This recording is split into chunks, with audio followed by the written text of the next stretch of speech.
Bom,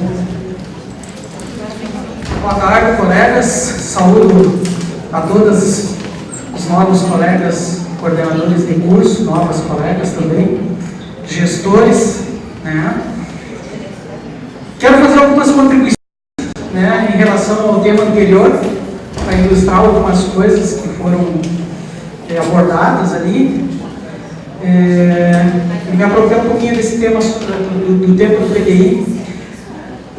Em relação ao SEI, bom, todo sistema, novo sistema, todo processo que é instalado na universidade, ele suscita alguns medos, né? Nós ali da reitoria, né, os órgãos da reitoria, logo que nós fomos demandados para todos os setores que hoje estão envolvidos, são vários setores envolvidos, temos além da comissão principal de implantação do SEI, nós temos subcomissões internas trabalhando para isso.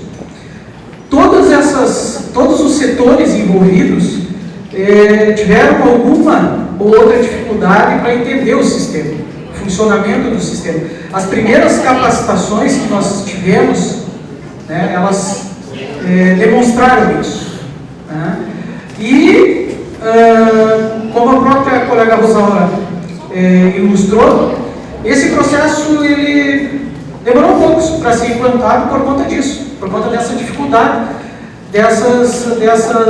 desses medos, né, dos setores, né? E a gente conseguiu ir evoluindo aos poucos, muito com a ajuda desses colegas, né, que se tornaram protagonistas na implantação, e nós estamos avançando. Aos poucos nós tivemos como estratégia implantar ele logo no início do ano, por conta de não deixar que quando retornassem um grande quantitativo de colegas, né, ou voltasse a ativa a academia, né, a instituição voltasse com o semestre letivo, tivesse um grande acúmulo de demandas de questionamentos, né? Então, por conta disso, nós decidimos implantar nesse intervalo do semestre letivo, no período de férias, justamente para irmos aperfeiçoando a implantação do sistema. Muitas dúvidas, elas foram identificadas, muitas questões, né, elas foram identificadas no treinamento, outras não. Outras estão aparecendo agora, no momento que se implantou e que os colegas estão efetivamente utilizando o sistema, né? Algumas questões que foram abordadas, como interface para os campos, a gente já havia realmente, dentro da subcomissão de implantação, nós já havíamos comentado em relação aos processos dos campos.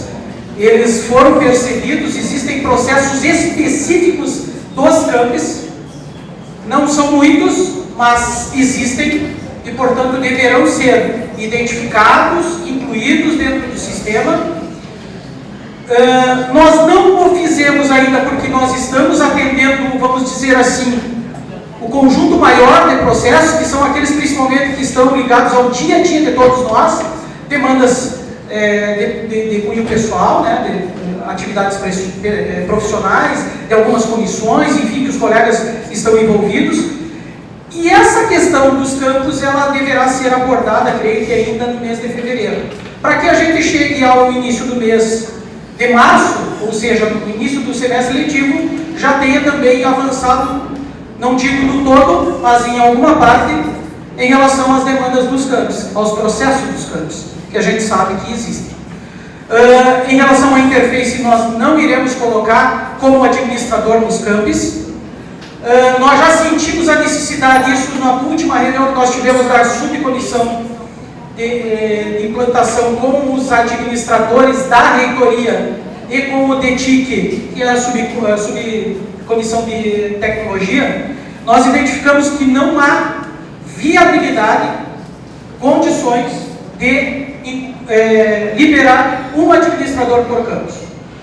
Diante disso, nós fizemos alguns debates internos ali e chegamos à conclusão que é chegado o momento, assim como em outras universidades, que a Unipampa tem o seu setor responsável pelo SEI. Nós vamos institucionalizar um setor responsável para dar não só o suporte ao protocolo e arquivo, mas dar suporte a todas essas questões, a inserção de documentos, a inserção de servidores em caixas de processo, que hoje é um grande problema.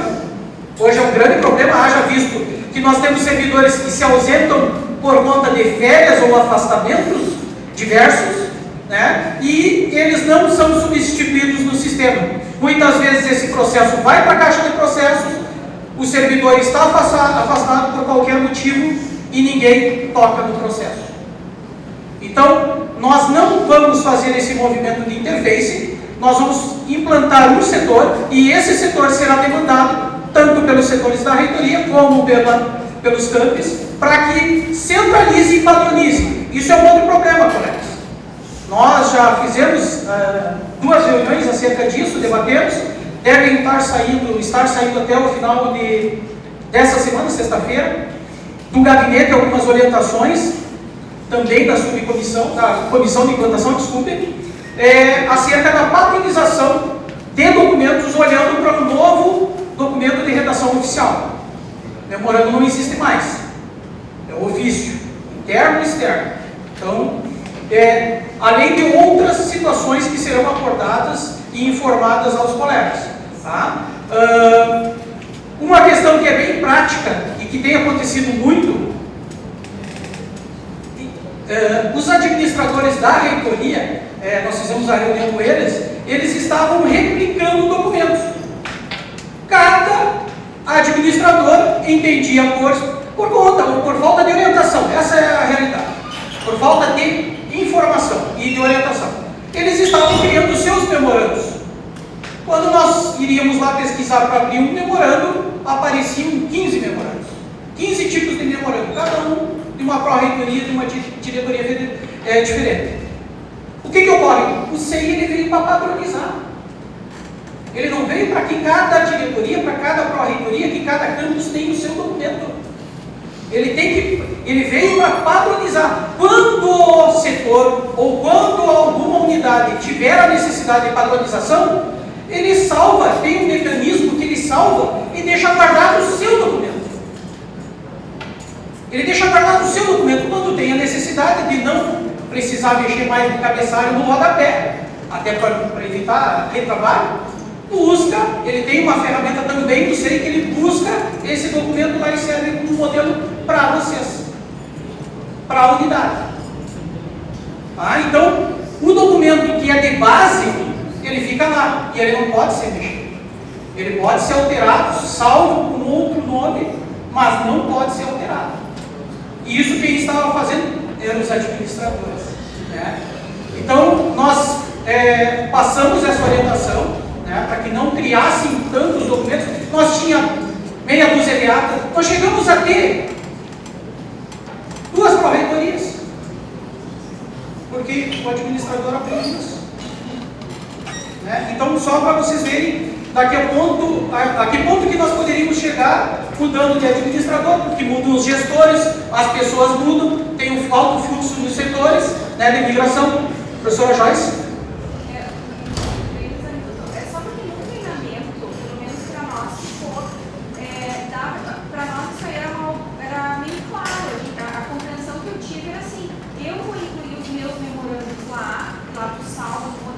Pode botar lá como padrão, não sei o que, não estou dando nome agora, mas cada pessoa ia salvar os seus lá dentro. Exatamente.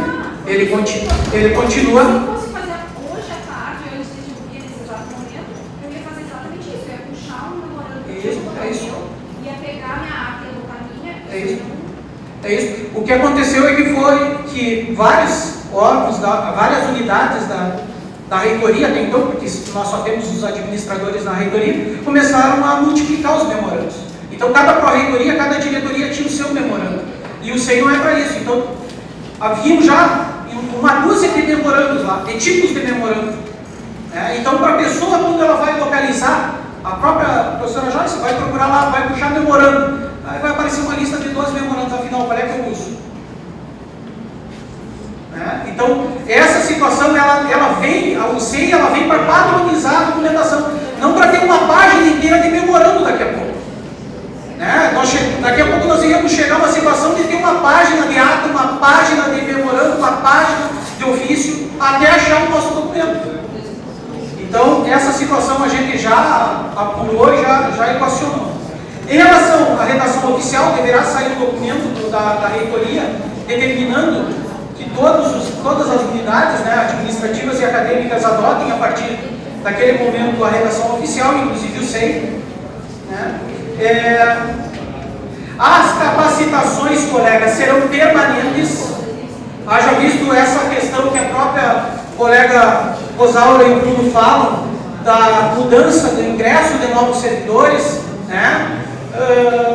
Alguns servidores que não tinham incumbência em alguns setores administrativos e abrir processos e passam a ter essa incumbência, enfim, por quanto disso nós já ajustamos com o NUDEP, né, que serão 2 capacitações em cada unidade no ano, tá?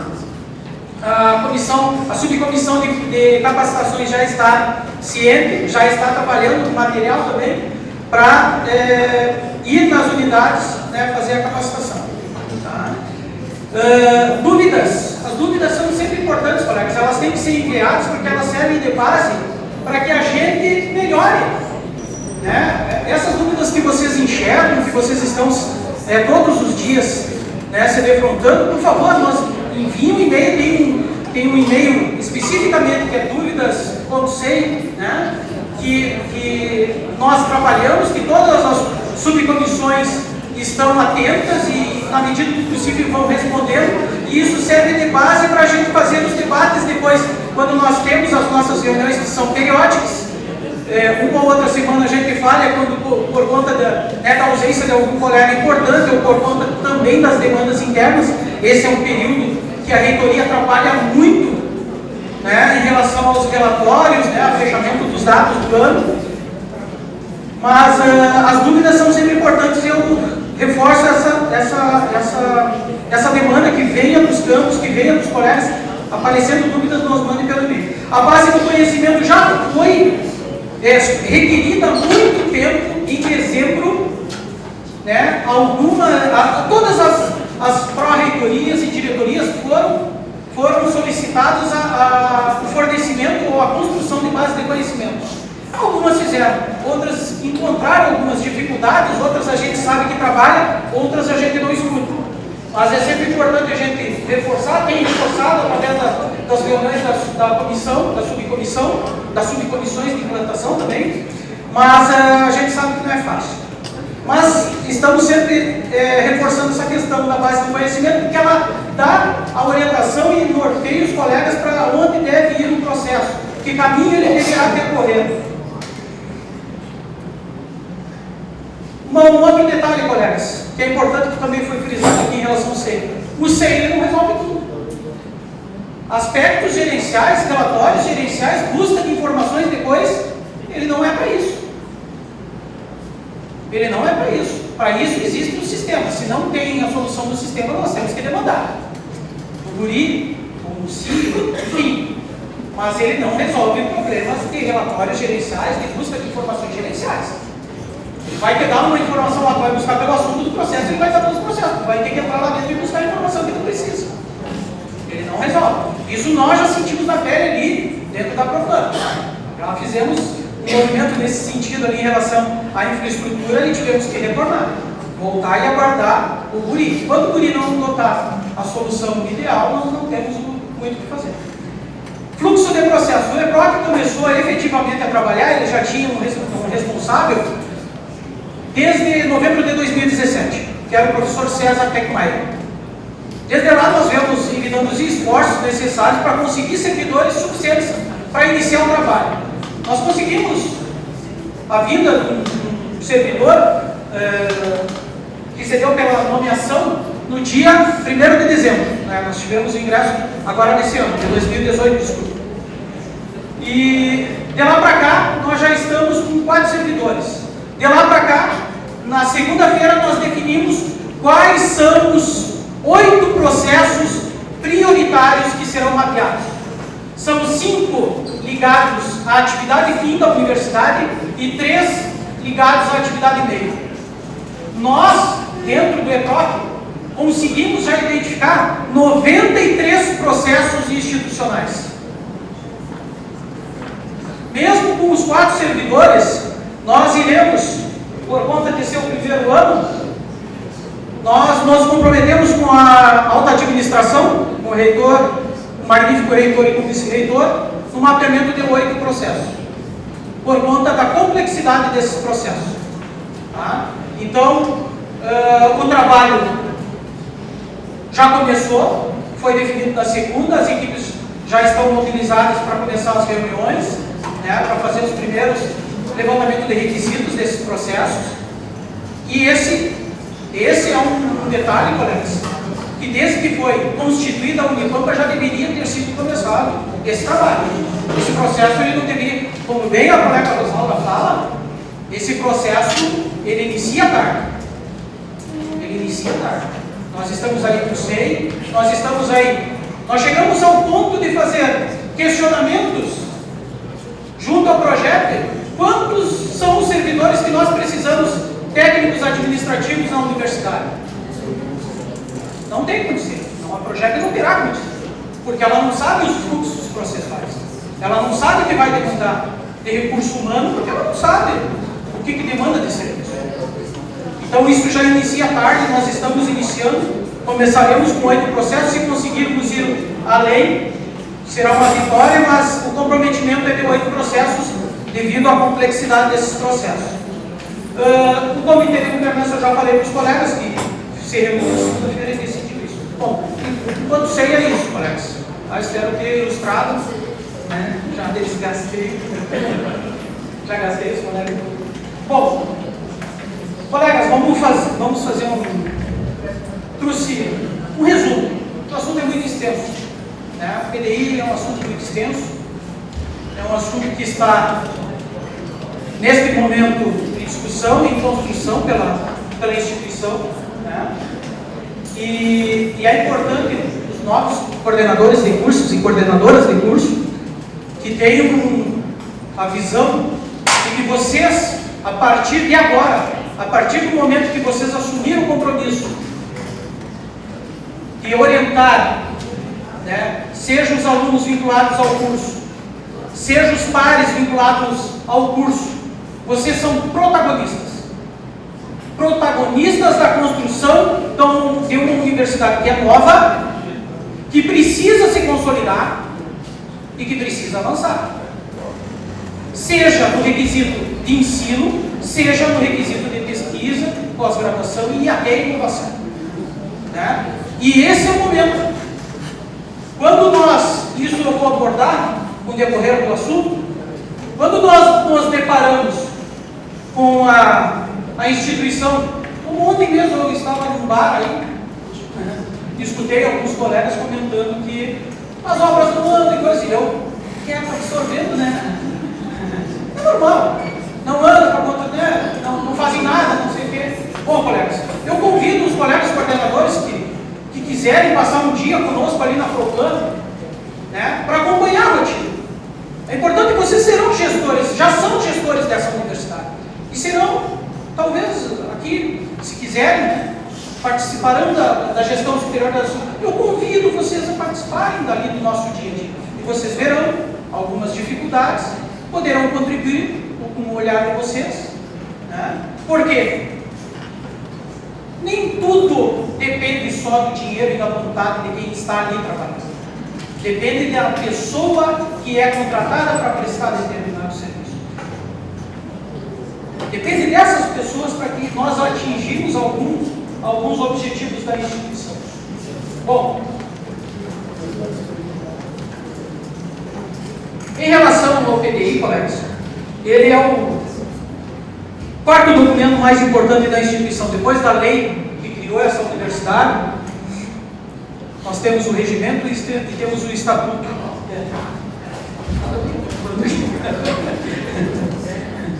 Nós temos a lei, o regimento e o estatuto.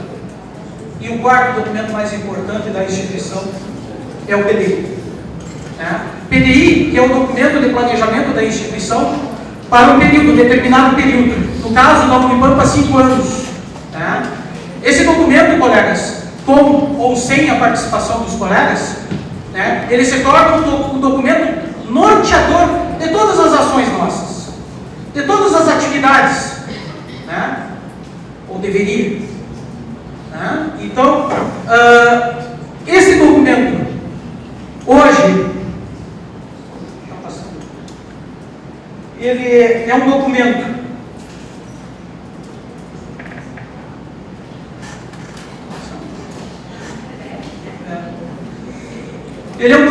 que tem pouca adesão. Eu participei do anterior e participei do atual, como um dos organizadores do atual, né? Continuo.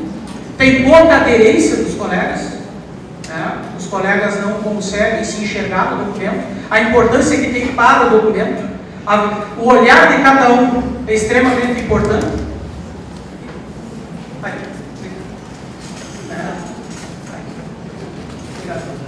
Por conta da falta de participação ou de adesão, nós corremos o risco, enquanto comunidade acadêmica, enquanto instituição, de causarmos algumas distorções, e elas são claras e evidentes.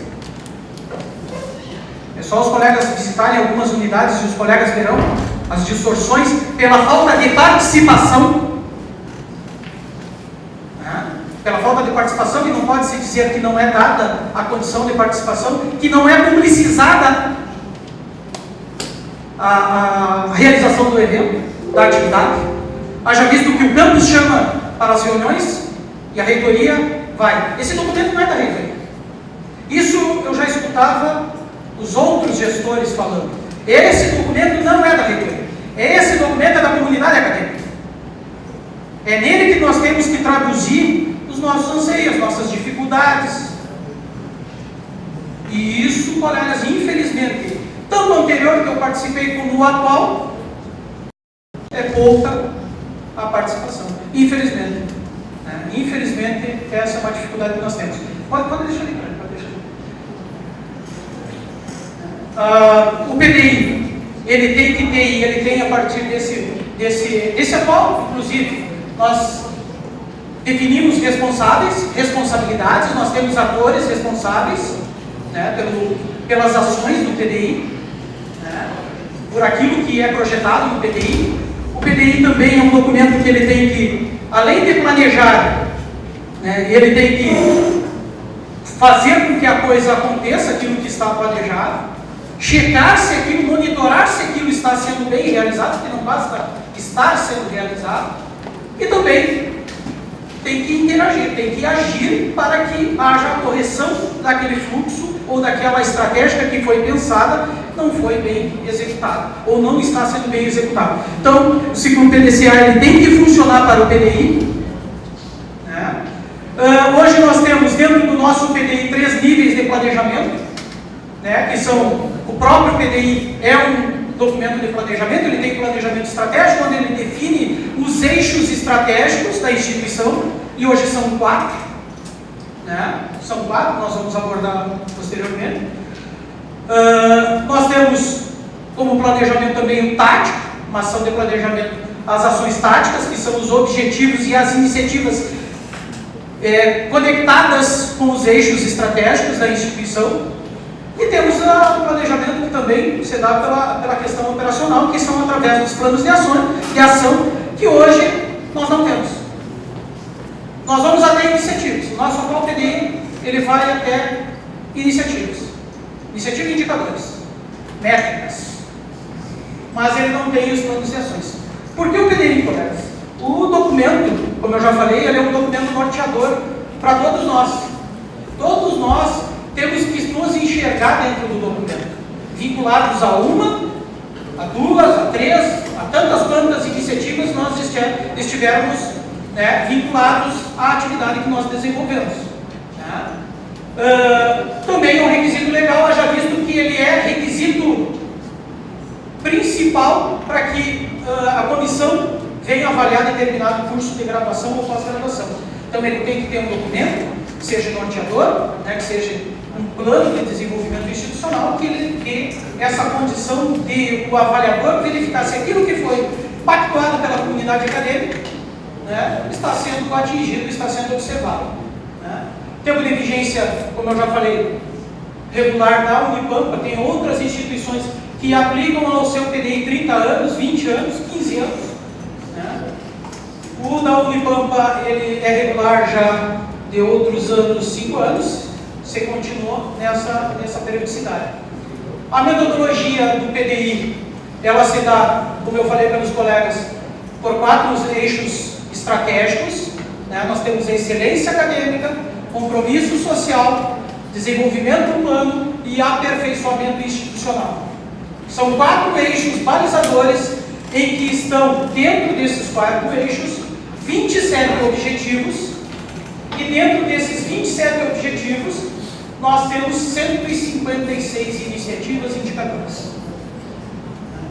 Muitos destes que hoje estão no atual PDI continuarão no PDI que está sendo construído por conta de que nós não alcançamos. E por conta de que a comunidade acadêmica apontou a necessidade pela manutenção. Tá? Outros tantos novos, né, novos objetivos, novas iniciativas serão incluídos. Né? Nós já estamos trabalhando nisso. Aqui eu fiz um recorte de algumas informações, né, daquilo que foi estabelecido dentro do PDI, para vocês verem o grau de importância. E por conta desta importância, são realizadas ações, programas, projetos, por aquilo que nós pactuamos no documento. Uma das principais estratégias almejadas pela instituição para o desenvolvimento da infraestrutura é a equalização. Nós participamos em algumas reuniões do PDI em que campos defendiam não a equalização. Não temos que equalizar. Mas o documento atual, ele nos norteou, nos orientou para esta caminho. Já o atual, ele já traz algumas considerações acerca disso. A equalização quanto à infraestrutura física. Os recursos distribuídos aos campos têm seu cálculo na matriz de custeio, que é recalculada e discutida anualmente, tendo como base, em sua metodologia, a matriz OCC do MEC, como base. Foi falta de uma reunião, se não me engano, com o SUNE, em que foi discutido por que nós utilizávamos outra matriz, a lei da matriz OCC, como base a matriz OCC. Mas seguimos essa distribuição custa uma equidade, sem, no entanto, deixar de considerar as peculiaridades das unidades. Né? Quando se construir uma outra matriz, coisa que não vai existir para o ano de 2019, por conta que nós encontramos o remédio que dá a condição para que não haja qualquer distorção para esse ano, ele tinha amparo aí no documento.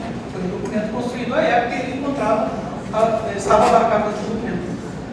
Eixo estratégico excelência acadêmica, aperfeiçoar o ensino e graduação, busca pela excelência nas unidades acadêmicas, pela qualidade dos cursos de graduação e pela melhoria dos índices de avaliação externa e autoavaliação. Estimula a oferta de componentes curriculares relativos a desenvolvimento sustentável dos cursos, implementação de programas de complementação e conhecimentos básicos e aperfeiçoamento em conhecimentos de áreas específicas para aprendizagem discente. Bom, nós vamos avançar e esse vai ser um dos principais debates, né, quando eu ilustrar ali com a planilha para os colegas. Compromisso social, acompanhado docente, criação de uma política de monitoramento e avaliação do desempenho acadêmico dos discentes ingressantes por meio das ações afirmativas, dos demandantes dessa... Eu não quero me tornar muito cansativo, isso são recortes do atual PDI, né? Que é importante que os colegas, quando tiverem a possibilidade de entrar lá para, né, se apropriar dessas informações.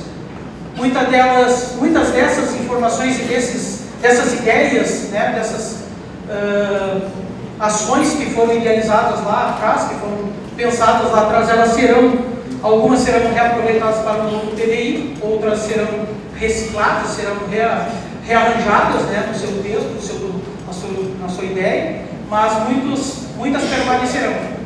Bom, é importante que os colegas tenham esse contato com o PDI, porque a partir de 2019, que passaremos a ter um novo PDI, algumas ações elas serão balizadas pelo PDI.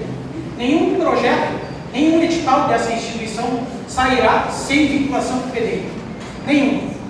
Então é importante que os colegas se familiarizem, né, com o PDI, porque ele será o balizador das nossas ações daqui para diante. O atual PDI, ele, por conta da resolução 228 do Consune, ele tem vigência, né, ele foi prorrogado no dia 13/12, na reunião do Consune, ele terá vigência até o dia 30/6. Né? Nós tivemos alguns percalços em que atrasou o desenvolvimento do documento. E para que o documento mantivesse uma qualidade desejada, né, nós não tivemos outra solução senão prorrogar. Já no atual PDI, é importante destacar, com a ajuda dos setores lá da PROPLAN, Planejamento Estratégico, Divisão de Planejamento Estratégico, nós conseguimos avançar em várias ações que serão contempladas no novo PDI. Outras não, outras passarão a ter ou fazer parte do novo PDI, mas não foi possível a gente contemplar ainda na vigência desse. Pela Portaria 610/2017, nós definimos os atores, né? Os atores responsáveis pelos objetivos, pelas iniciativas e pelos indicadores. Haja visto que havia iniciativas em que eram diferentes os atores responsáveis, né? Às vezes era um ou mais, né? Às vezes era um único. Então a gente, através da Portaria 610, a gente responsabilizou gestores e áreas, setores, a conjugarem esforços para que se alcançassem aquelas métricas estabelecidas também para cada iniciativa. Né? Em 2018, a PROPLAN, junto com o DETIC, concluiu um módulo de monitoramento do PDI. Hoje nós temos um módulo de monitoramento do PDI. Né? Ele deverá já receber uma segunda versão, né? Em que nós daremos a condição do ator fazer, ou o gestor da pasta, ele fazer um acompanhamento se a área responsável dentro da pró-reitoria ou da diretoria ou até da unidade do campus está realizando ou alcançando os objetivos, as metas, né? Essa é uma segunda versão, para que dentro do exercício, hoje não é possível isso. Hoje nós esperamos o final do exercício para que a gente identifique se as metas foram alcançadas ou não. A ideia é que no andar, ao longo do ano, o gestor consiga ele visualizar se a meta está sendo realizada ou não e possa intervir para que alguma coisa seja feita para que a meta não seja prejudicada. Né? A meta não é do setor, não é da diretoria, não é da pró-reitoria, não é da reitoria. A meta estabelecida é da instituição. A comunidade acadêmica que apostou naquela meta, né, que envidou esforços para que existisse aquela meta, com aquela mensuração, e a instituição, o pró-reitor, o diretor, o chefe da divisão, ele é responsável por alcançar aquilo. E se ele não alcança, a Portaria 610/2017, ela informa, inclusive, o que é para fazer se não for alcançado. Tem que executar um plano de ação e fazer uma boa de uma justificativa. E nós temos algumas situações em que alguns setores não conseguiram alcançar as metas, as justificativas vieram e nós devolvemos algumas, né, porque elas não estão condizentes. Em 2019, a PROPLAN começará a partir do novo PDI vincular orçamento. Cada objetivo e cada meta, ou cada objetivo e iniciativa terá um orçamento vinculado. Tá? Isso também é um avanço em relação a essa questão. Muitas metas não eram alcançadas, muitas iniciativas ou objetivos não eram alcançados porque não havia investimento, não havia o suporte orçamentário, se bem que nem todas precisavam de recursos orçamentários para serem alcançadas. Em 2020, a PROPLAN, em conjunto com a Projeto, nós já começamos esse debate, iniciará um protocolo de vincular o plano de trabalho do servidor a objetivos, iniciativas, indicadores e metas estabelecidos do PDI. Hoje quem diz o que tem que fazer e como fazer, mesmo que pactuado com a chefia, é o servidor. Tem que ter um olhar da instituição nisso. mas com certeza isso nós ainda será pauta de grandes debates. Assim como já foi no passado, eu participei dos debates do passado. Sei que não foi uma coisa tão fácil de evoluir, mas nós vamos retomar isso. Bom, o novo PPI, ele está em construção pela comunidade acadêmica, né? Os avanços que nós temos serão as métricas definidas desde o seu início, né? Nós não tínhamos as métricas definidas, os atores também definidos desde o seu início, o orçamento vinculado desde o seu início para o período, o monitoramento, que também já funciona, né? Nós vamos aperfeiçoar esse monitoramento, os planos de ação que já funcionam, será também uma novidade. Desde o início nós teremos plano de ação. Agir e correção, esse é um ponto que nós deveremos avançar ainda neste ano, né? A divisão de planejamento estratégico já trabalha nessa questão. E a aderência do servidor, que, como eu frisei ali no slide anterior, ficará para um debate bem maior, com todos nós, com todos os colegas. Bom, novo PDI, a participação, conforme nós já apuramos os relatórios anteriores, é similar, um pouquinho melhorada dos debates presenciais, obviamente. Nós não iniciamos ainda o momento virtual. O momento virtual está ali, começará no dia 11/3. Né? Qualitativa, nós sentimos ali através da Comissão Central que alguns campos tiveram uma contribuição qualitativa muito boa, outros não. Isso se traduziu, inclusive, na participação, identificada na participação, né, dos colegas. A questão do protagonismo, eu já falei, todos os senhores e senhoras são, a partir deste momento, protagonistas da construção desse documento, e o momento virtual começará no dia 11/13, e é o momento que os colegas poderão contribuir ainda com a construção desse documento. É extremamente importante que vocês se dediquem 1 hora, 2 horas, meia hora que seja, para nos auxiliar neste processo. A visão dos colegas é extremamente importante. A ideia, o cronograma, né, e é o cronograma derradeiro que nós trabalhamos ali internamente, é que esse documento seja apreciado no início do mês de junho pelo Conselho Universitário. Até lá nós deveremos, além do momento virtual que começa no dia 11/3 e se prolonga até o dia 31/3, nós deveremos depois fazer o fechamento do documento, apresentar à comunidade acadêmica, encaminhar a revisão e assim, por consequência, o consumo. Tá, colegas? Bom, para acompanhar o PDI é simples, para vocês terem uma noção do que é o nosso PDI, de como está sendo construído, né? Para poderem contribuir também com esse processo, a partir do dia 11/3 é nesses sites, né? Nós temos tanto o PDI vigente, que agora já não é mais 2014-2018, sim 2014-2019-1, e também o novo PDI ali, que é o link abaixo. Tá? Então eu peço, rogo para que os colegas participem deste momento virtual, que será o momento dos colegas poderem contribuir com a sua instituição. Tá? Tem mais um tempo? Coordenação? 5 minutos?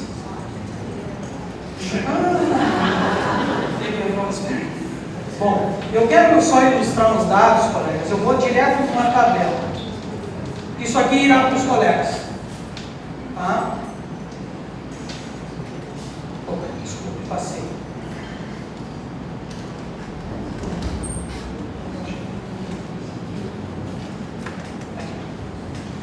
Colegas, eu quero destacar só um número para verem a importância que os colegas têm para a manutenção dessa instituição, para o crescimento dessa instituição. Isso são dados extraídos do relatório de gestão. Isso não tem, aqui não se procura culpado. Nós estamos todos na mesma nau, todos e todas no mesmo barco. Nós temos que conjugar esforços, colegas, para que esses indicadores negativos, porque existem alguns negativos aí, eles sejam mitigados, eles sejam confrontados, enfrentados. E não adianta esperar que o reitor, que o vice-reitor, que um pró-reitor resolva os problemas ou define. A estratégia é essa e está solucionado o problema de todo mundo. Cada curso tem a sua peculiaridade. Cada cidade, cada campus tem a sua realidade. Nós precisamos que todos os colegas que assumem desde agora as coordenações de curso, não sei se tem coordenadores de curso aqui, tem coordenadores acadêmicos de estudo, mas coordenadores de cursos e seus pares, identifiquem o que está afetando o crescimento, a manutenção e o crescimento de alguns cursos. Não adianta dizer, eu já vi relatórios de gestão, estão na minha mesa. Eu leio, desde 2016 eu leio todos. Inclusive eu estou terminando agora 2017. Não adianta colocar que é infraestrutura, até pode ser. Cadê o estudo que comprova que é? Eu tenho já alguns TCCs já chancelados, aprovados, sei lá, que dizem o contrário. De vários estudos. Foram realizados por colegas técnicos administrativos e um professor. Que dizem o contrário. A infraestrutura, sim, é um componente, é um dos fatores que prejudica isso, que contribui com isso, mas não é o principal. E nós precisamos identificar, colegas. E não adianta dizer que a Prograde vai resolver o problema, que o reitor vai resolver, que o vice, que a Proclan vai resolver. Não adianta. Nós vamos ajudar, com certeza. Se eu contar para os senhores que nós temos quase 20% de cursos que tem menos de 100 matriculados, o relatório de gestão desse ano vai dizer isso. Cursos consolidados. E aí não adianta o Luiz Anil chegar aqui e querer contar uma mentira e dizer que nós vamos terminar todas as obras da instituição. Mentira. Falácia.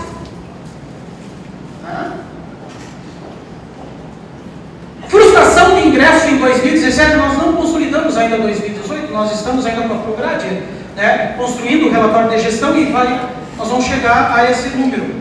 Os sistemas estão ainda sendo apurados, o próprio MEC está apurando alguns dados. Frustração de ingresso em 2017, 312 alunos. Nós ofertamos 3.180 e deixamos de ingressar ou de efetivar 312. Não, 312 por aí. Depois eu vou chegar no 712, no número cabalístico dele. Então, 312 alunos foi que nós não conseguimos fazer com que se inserissem no projeto Unicamp. Essa é a situação de 2017. Vejam que 2018, que é um dado já consolidado, foram 322. Pequeno aumento, mas que representam 10% daquilo que nós ofertamos. Um pouquinho mais. Isso não é diferente de outras universidades, colegas. Não é. Não é diferente. Não é tão assustador isso. Mas nós temos que ir combatendo para que seja mitigado esse indicador que é negativo. Nós possuímos infraestrutura, bem ou mal, de recursos humanos nós temos, mas infraestrutura física ainda alguns campos ainda padecem da infraestrutura física, mas nós vamos chegar lá. Mas o indicador ele já nos mostra que nós precisamos ter um certo zelo, um certo cuidado, porque o indicador de frustração no ingresso ele já chama atenção. Concluintes, que é bom, esse é um indicador muito bom. 1.155 e evadidos 2.113. Fazendo o cálculo daquilo que é concluintes, que é um indicador bom, que foi, entregamos para a sociedade, e colocando os evadidos nessa conta, e mais o que nós matriculamos no ano, nós deixaremos de arrecadar em 2019 5 milhões de reais dentro do nosso orçamento. Nós perderemos posição na participação orçamentária, porque o bolo é o mesmo.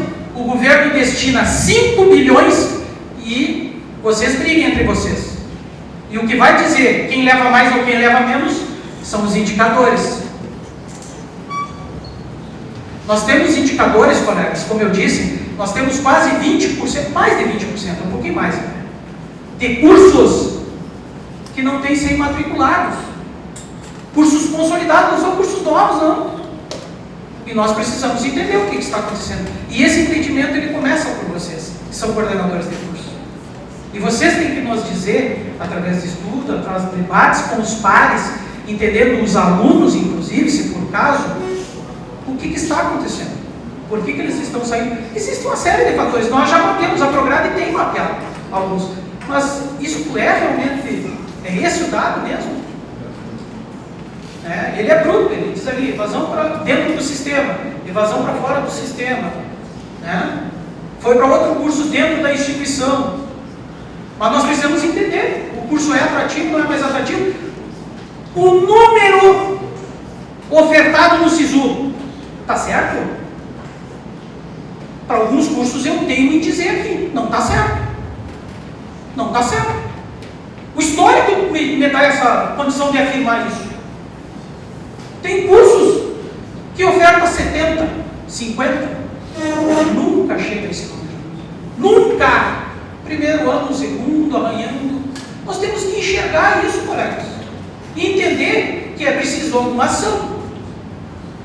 Eu não estou dizendo para nós abrir mão de vagas. Eu estou dizendo para que a gente monte uma estratégia, para que a gente não abra mão nem de docentes, nem de técnicos, porque isso é um pacote.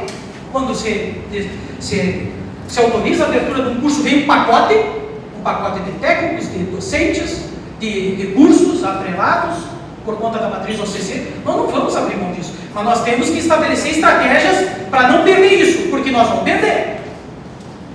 Isso para mim, quando eu conversei no dia 13 de janeiro, para sentir um clima com o MEC, ficou bem claro. Vocês têm uma decisão, Luiz. Ou vocês agem ou nós agimos por vocês. Eles estão se apropriando dos números. Eu não tenho dúvida disso.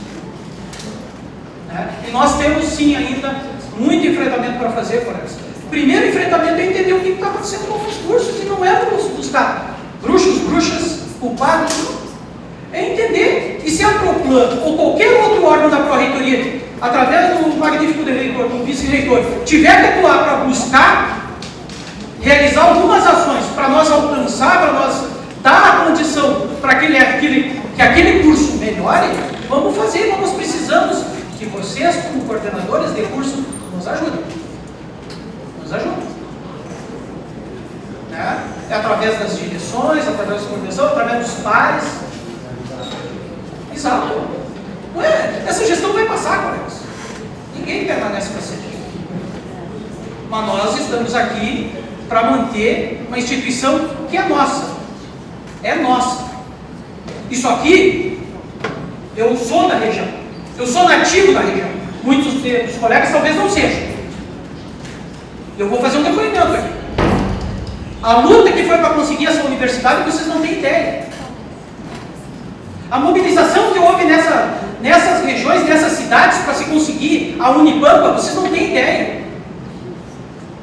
Fechando praças, fechando ruas, DRs, enfim, movimentando políticos, que não é nada fácil. E nós precisamos fazer um esforço para que ela se consolide, para que ela consiga, pelo menos, enfrentar esses indicadores e a gente chegar no MEC e dizer assim, aqui não, aqui nós estamos diminuindo os nossos indicadores.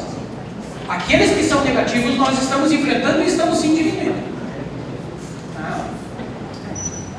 Colegas, eu já falei, eu acho que vou deixar os colegas falar isso. Talvez seja a segunda ou terceira vez que eu ouço que o MEC fez reuniões com pró-reitorias e reitores e que ameaçou fechar cursos, fechar instituições, e sempre nos vem essas ameaças.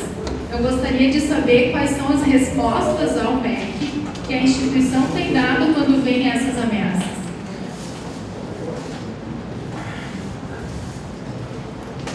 Deixa eu só engolir água aqui.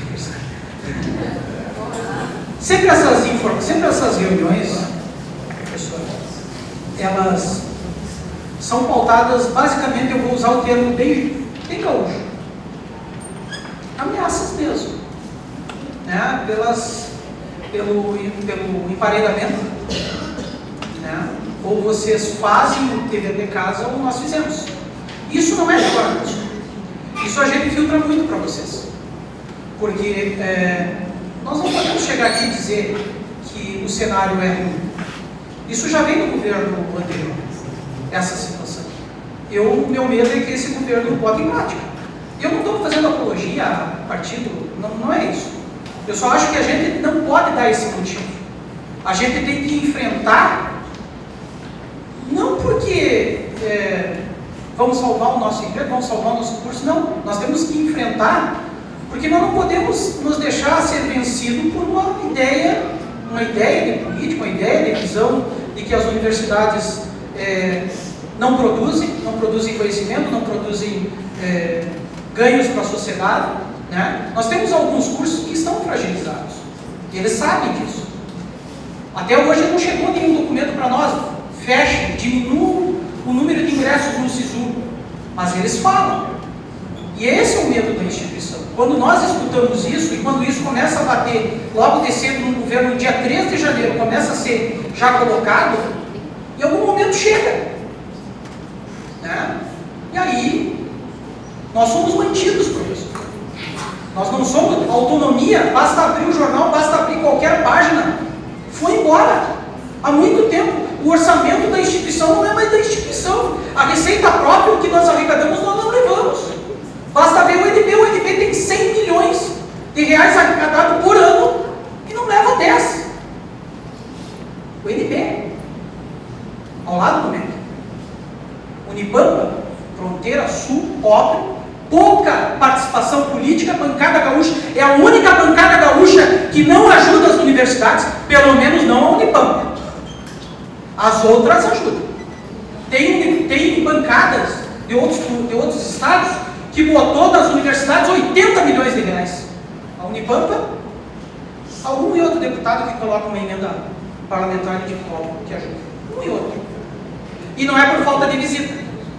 Porque eu, um vice, eu posso afirmar, um vice, um reitor, nós visitamos incansavelmente os gabinetes. Entregamos, formalizamos, deve estar tudo na página. Quantidade de ofício, perda de tempo, eu chamo isso. Retrabalho, gasto, mas nós fizemos. E eu não tenho dúvida que se a gente tiver que defender essa universidade, vai depender só de nós.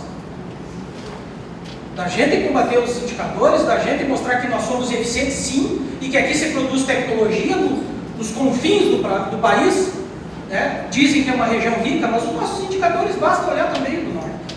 São similares. E isso não é falácia para eles. Na verdade, tem regiões aqui, nossa, onde está instalada a universidade, que há uma grande concentração de riqueza, mas a grande maioria vive com indicadores muito baixos, muito baixos. Então, a instituição, o que nós fizemos, professor? Nós voltamos para cá e acho que a gente consegue ainda, por conta da gente ter esse relacionamento com o MEC, porque muitas universidades não são recebidas lá. Muitas universidades. Isso a gente presencia. Eles tomam chá de banco, nós conseguimos ainda ser recebidos com eles. E conseguimos ainda, posso dizer que a instituição, ela conseguiu alguns avanços, né, por conta do seu bom relacionamento. Não é se achacar, mas é entender que nós precisamos melhorar, fazer o bom combate, fazer o bom diálogo, enfrentar quando é preciso, mas não dificultar para essa instituição qualquer ingresso de recurso, qualquer movimento de conseguir códigos de vagas de professores, né, porque nós estamos conseguindo, outras não. Medicina está aí, direito está aí, aquicultura está aí, outras não estão conseguindo. Códigos de técnicos, outras não estão conseguindo. Nós não somos prioridade do MEC, mas também não somos aquele que fica lá no final da lista lá para ter um olhar também cuidadoso, zeloso. Eles sabem a importância da universidade. Mas a gente faz o combate, professor. A gente pode ter certeza que a gente absorve muita coisa, filtra muita coisa, mas a gente também defende. Defende, explica, isso está tudo documentado. Explica qual é a importância da universidade para a sociedade local e regional, e até nacional. Os nossos perfis de alunos são muito diferentes da UFSM e da URGS. E nós entregamos para a sociedade um profissional muito mais capacitado, às vezes, do que a UFSM e a UFS. E eles sabem disso. Eles sabem disso. Basta ver notas do Lenaz. Então, eu acho que essa é uma questão, professor, que nós devemos, eu falava com o professor na reunião do comitê, nós temos sim que valorizar o que nós temos de bom, e nós temos muita coisa, mas também nós precisamos enxergar, e é nós que temos que enxergar essas dificuldades, não é os outros, porque quando os outros começam a enxergar é um problema, e nós entendemos que não.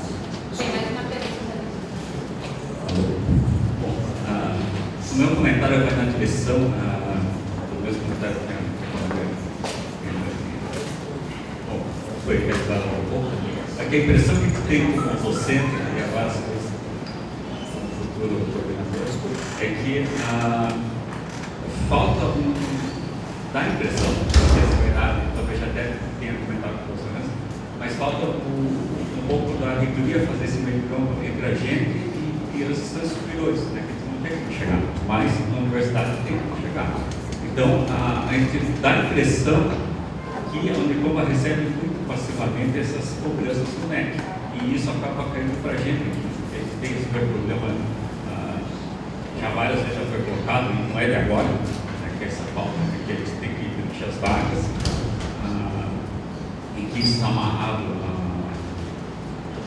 ao financiamento, e hoje, infelizmente, eu acho que foi uma das primeiras vezes que a gente escuta essas ameaças de fechar curso com poucos alunos.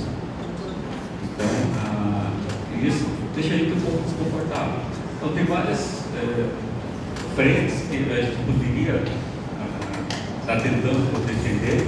Por exemplo, eu sou do curso da física, talvez isso aconteça nos outros cursos, a gente tem alunos que seguem até metade do curso, pegam transferência para Santa Maria, por exemplo, para outros lugares, se formam lá em Santa Maria, e a Unicopa nunca aparece nessa contagem, né? Conta como um aluno formado em Santa Maria, e a Unicopa não aparece. Então, esse é o tipo da coisa que, se a gente não brigar, as outras universidades não vão ver. Por isso é muito bom. Eu acho que tem um outro aspecto, que é essa questão da qualidade dos alunos que estão formando.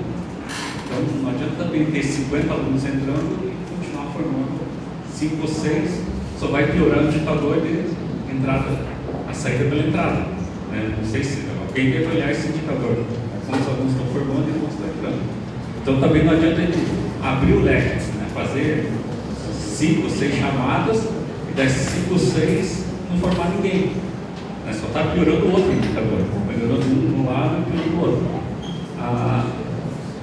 Então, a impressão que tem novamente na conta é que tem muita pressão em algumas situações que a gente não tem controle, essa questão que a gente tem alunos mal formados. Infelizmente, se a reitoria não levar esse problema, que a gente sente aqui no ensino fundamental tem sérias deficiências, isso nós sentimos aqui no primeiro e segundo ponto, ao longo de todo o curso, né? Mas principalmente nos primeiros semestres.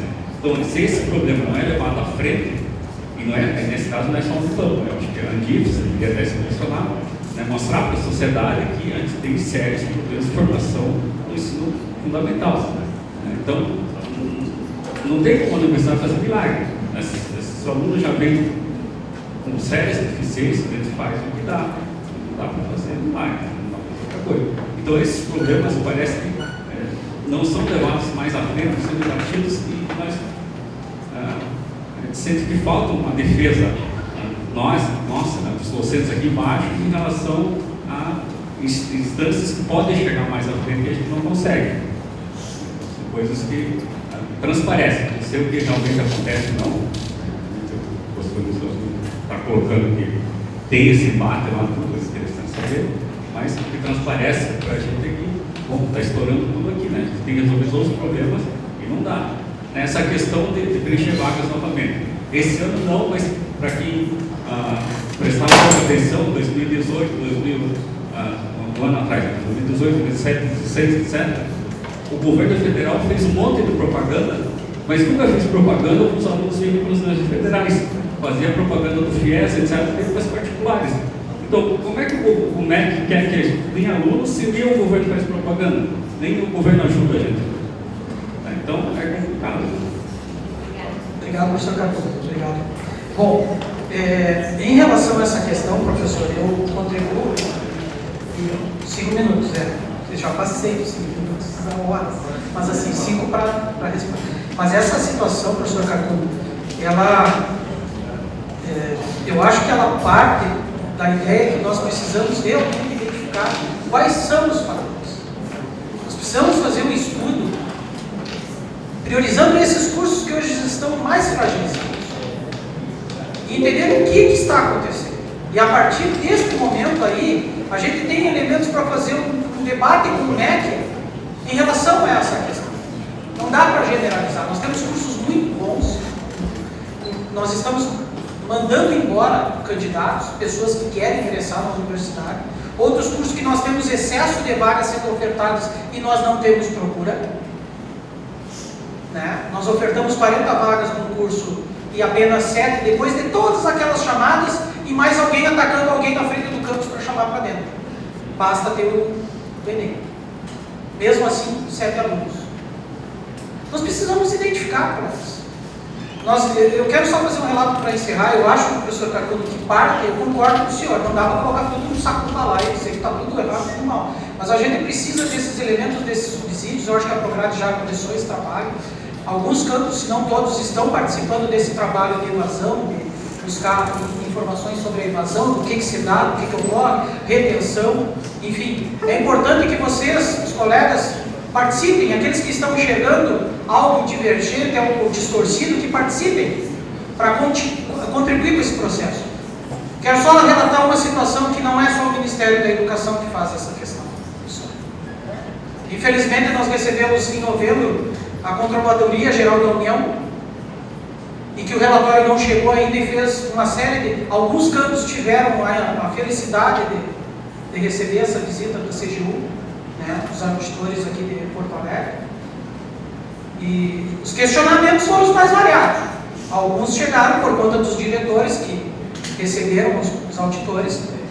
O que faz esse prédio aí inacabado?